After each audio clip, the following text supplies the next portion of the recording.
आज संपूर्ण महाराष्ट्रामध्ये आपल्याला सर्वांना माहित आहे, देशाचे पंतप्रधान आदरणीय नरेंद्र मोदीजी यांच्या नेतृत्वामध्ये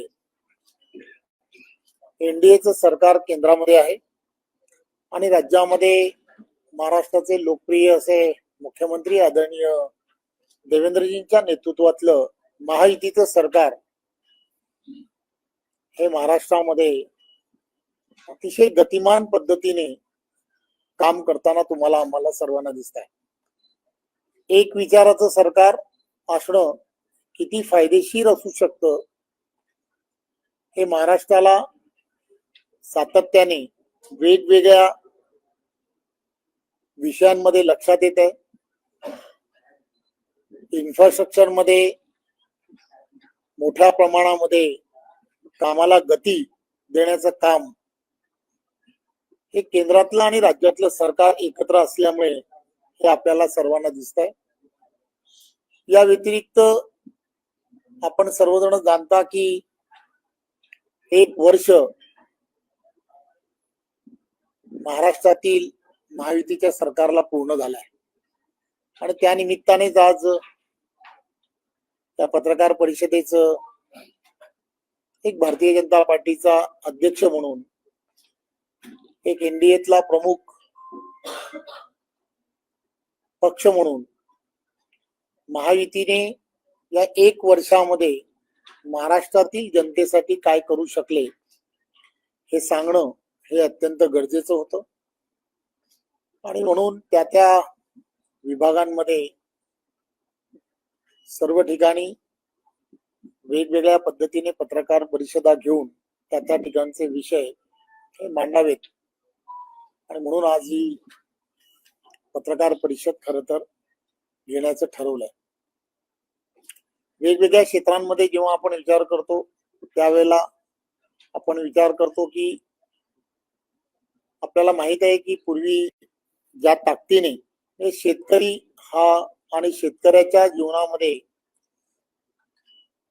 ज्या वेगवेगळ्या पद्धतीने सरकार मायबाप म्हणून पाठीशी राहिलं पाहिजे, या दृष्टिकोनातून 5 वर्षामध्ये 25,000 कोटीपेक्षा जास्त इन्व्हेस्टमेंट ही या सरकारने करायचं ठरवलं आणि तेव्हापासून सातत्याने त्या दृष्टिकोनातून पाऊल हे सरकारने उचलायला सुरुवात केली।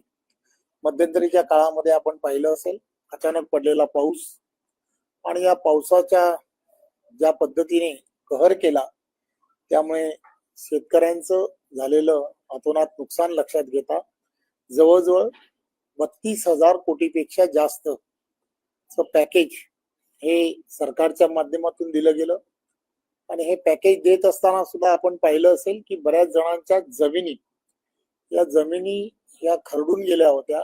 त्या खरडून गेलेल्या जमिनीसाठी सुद्धा पहिल्यांदाच सरकारने एक नव्या पद्धतीने त्याच्यामध्ये सरकारने पाठीशी राहिलं पाहिजे या दृष्टिकोनातून सरकारने त्या संदर्भातला सुद्धा निर्णय घेतला हे आपण सर्वजण जाणता। सौर या विषयामध्ये सुद्धा सरकारने अतिशय वेगळ्या पद्धतीने काम करायला सुरुवात केली। अपारंपरिक ऊर्जा निर्मितीच्या दृष्टिकोनातून आणि त्यामुळे खऱ्या अर्थाने शेतकऱ्यांना त्यांच्या असणाऱ्या वेळामध्ये त्यांना वीज उपलब्ध झाली पाहिजे या दृष्टिकोनातून काम हे सरकारने केलंय। वेगवेगळी धोरणं त्यामध्ये सरकारने केली।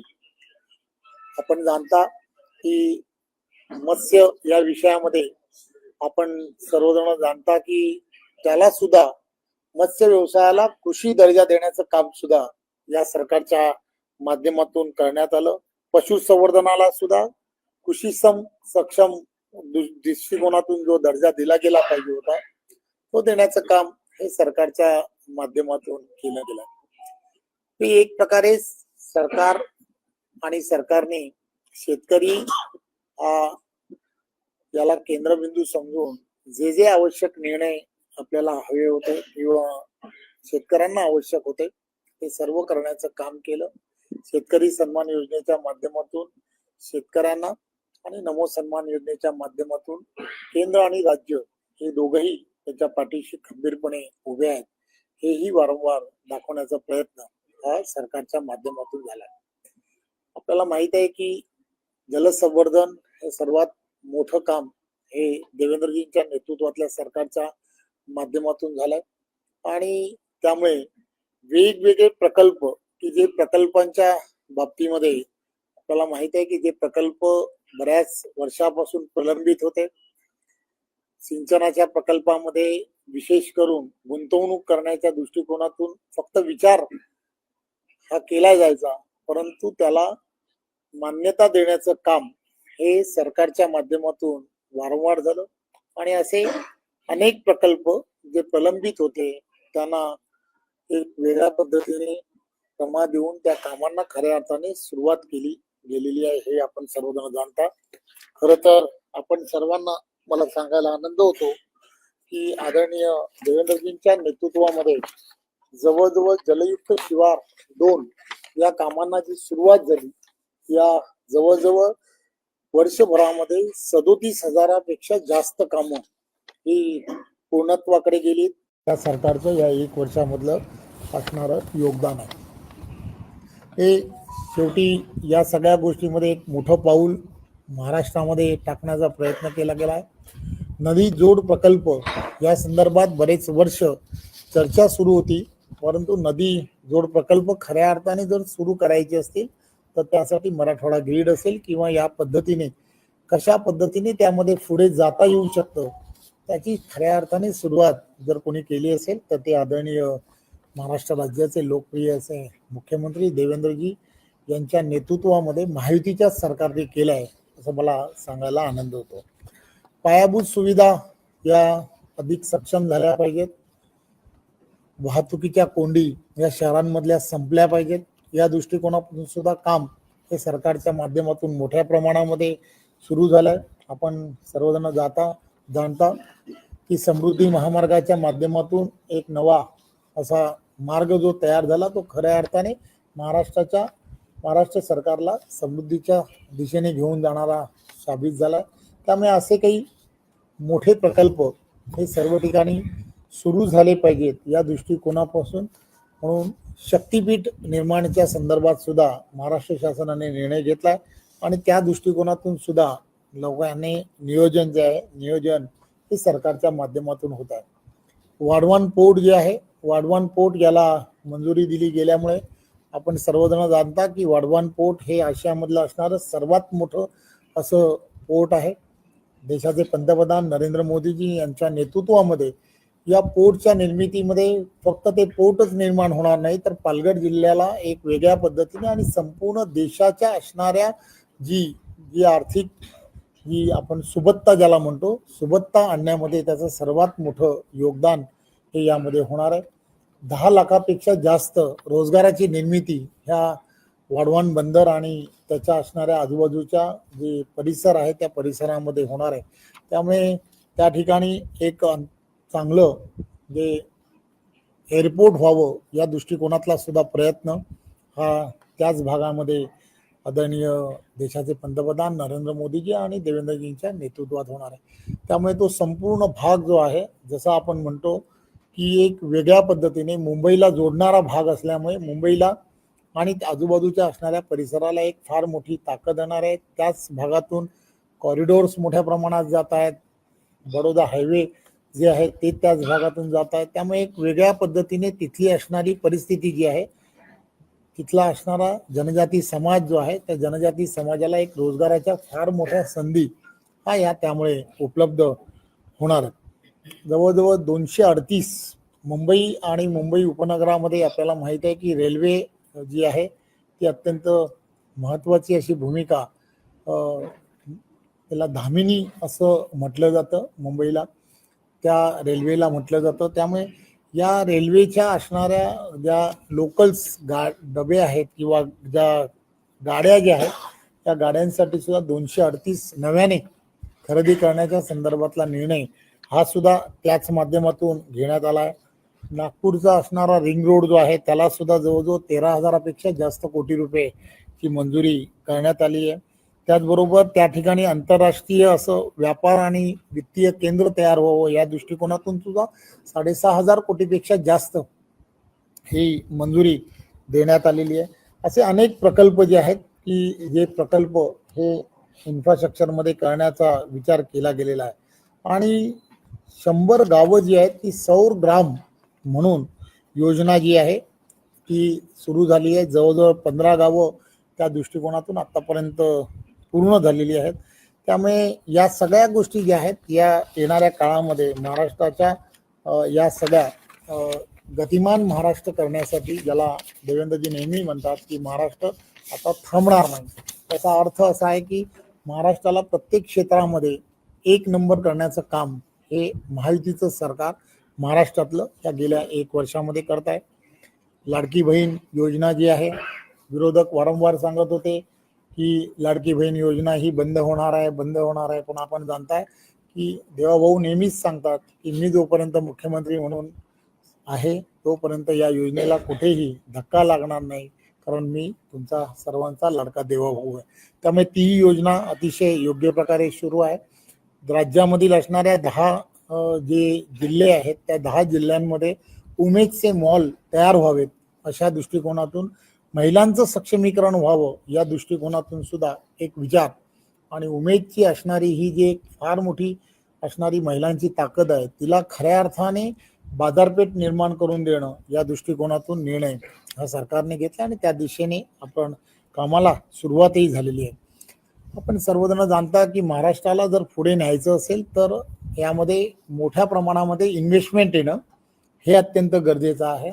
आणि म्हणून जवळजवळ 16 लाख कोटीपेक्षा जास्त सामंजस्य करार हे दावोसमध्ये हे गेल्या वर्षभरामध्ये झाले. आणि हे करार फक्त झाले नाहीत तर त्यापैकी 80% जास्त उद्योगधंद्यांना खऱ्या अर्थाने सुरुवातही झालेली आहे. आणि त्यामुळे गेल्या पूर्ण वर्षभरामध्ये ही असणारी परिस्थिती लक्षात घेता जवळजवळ आपण पूर्ण देशभरामधली असणारी सर्वात जास्त FDI ज्याला म्हणतात इन्व्हेस्टमेंट जी आहे की एक वातावरण पूर्णच्या पूर्ण महाराष्ट्रामधलं हे उद्योगधंद्यांसाठी पोषक असल्यामुळे मोठ्या प्रमाणामध्ये उद्योगधंदे हे महाराष्ट्रामध्ये यायला सुरुवात झालेली आहे. आणि या सुरू झालेल्या या उद्योगांच्या माध्यमातून जवळजवळ 1.5 लाखापेक्षा जास्त लोकांना रोजगाराच्या संधी खऱ्या अर्थाने प्राप्त झाल्या आहेत, हे मला सांगायला आनंद होतो. आपण सर्वजण जाणता की या सगळ्या विषयांमध्ये सुद्धा पोलीस भरती हा विषय हा अत्यंत महत्त्वाचा विषय होता. आणि म्हणून राज्यभरामधले गेल्या वर्षभरामध्ये 45,000पेक्षा जास्त लोकांना रोजगाराची पोलीस भरती ही करण्यात आलेली आहे. त्या व्यतिरिक्त आपण वेगवेगळे डिपार्टमेंट्स आहेत, या डिपार्टमेंटमध्ये नरेंद्र मोदीजींच्या नेतृत्वामध्ये सातत्याने सांगितलं जात होतं की शासकीय नोकऱ्या ज्या आहेत त्या नोकऱ्यांमध्ये जी ज्या ठिकाणी आपल्याला भरती करता येऊ शकते त्या ठिकाणी भरती करावी असं जेव्हा सांगितलं, त्यावेळी वेगवेगळ्या डिपार्टमेंट्समध्ये सुद्धा वेगवेगळ्या पद्धतीने भरत्यांचं TCSच्या माध्यमातून किंवा कुठेही ज्याला म्हणतो की पारदर्शकता ठेवून सर्व भागांमध्ये, मग त्या महानगरपालिका असतील किंवा वेगवेगळ्या असणाऱ्या शासकीय ज्या नोकऱ्या होत्या ज्या प्रलंबित होत्या त्या सर्व ठिकाणी सुद्धा एक चांगल्या पद्धतीने पारदर्शकपणे त्या ठिकाणी नोकऱ्यांच्या संधी ही तरुणांना मोठ्या प्रमाणामध्ये मिळत आहेत, हे मला सांगायला आनंद होतो. नवी मुंबई या भागामध्ये एक विद्यापीठ 5 परदेशी विद्यापीठांचे करार झालेले आहेत आणि त्या ठिकाणी एज्युकेशन सिटी म्हणून येणाऱ्या काळामध्ये नवी मुंबई हा जो भाग आहे तो भाग येणाऱ्या काळामध्ये आपल्याला सर्वांना पाहायला मिळाला. तरुण शेकडो तरुण हे शिक्षणाच्या निमित्ताने बाहेर असणाऱ्या काही प्रमुख युनिव्हर्सिटी ज्या आहेत त्या युनिव्हर्सिटीमध्ये शिक्षणासाठी जात असतात. त्यामुळे त्यांना बाहेरगावी न जाता ते याच ठिकाणी त्यांना शिक्षणाच्या व्यवस्था झाल्या पाहिजेत या दृष्टिकोनातला प्रयत्न हा आपले देवेंद्रजींच्या नेतृत्वात झाला. याचा अर्थ फक्त लक्षात घेतला पाहिजे की आपल्या देशातील असणारी करन्सी जी आहे ही करन्सी बाहेरच्या देशामध्ये जेव्हा एखादा विद्यार्थी किंवा एखादा कोणीतरी ज्या वेळेला बाहेर जात असतो त्यावेळेला आपल्या देशातली जे पैसे जे आहेत ते बाहेर जात असतात. परंतु हीच जर शिक्षणाची व्यवस्था जर आपल्याच देशामध्ये झाली तर ती पूर्णच्या पूर्ण करन्सी जी आहे ती करन्सी आपोआप आपल्या देशामध्ये राहायला सुरुवात होईल. एक दूरदृष्टी असणारा नेता कसा असतो हे देवेंद्रजींनी या त्यांच्या विविध कामांमुळे आपल्याला लक्षात आणून दिलेला आहे. सौर अपारंपरिक ऊर्जेच्या बाबतीमध्ये आपण सर्वांना पाहित असेल की ज्यांनी एखादे विजेचं उत्पादन करण्यासाठी जेवढा खर्च येत असतो त्यापेक्षा विजेची बचत केल्यानंतर त्याच्यामध्ये आपल्याला फार मोठ्या प्रमाणामध्ये फायदा होऊ शकतो. आणि एखादी इन्व्हेस्टमेंट जर आपण पूर्णच्या पूर्ण जर नैसर्गिकरित्या जर केली आणि त्याचा दूरगामी जर फायदा होणार असेल तर त्यासाठी आपण काम करायला हवं. आणि म्हणून येणाऱ्या काळामध्ये त्यांनी केलेला हा ऐतिहासिक जो निर्णय होता त्या ऐतिहासिक निर्णयामुळे अपारंपरिक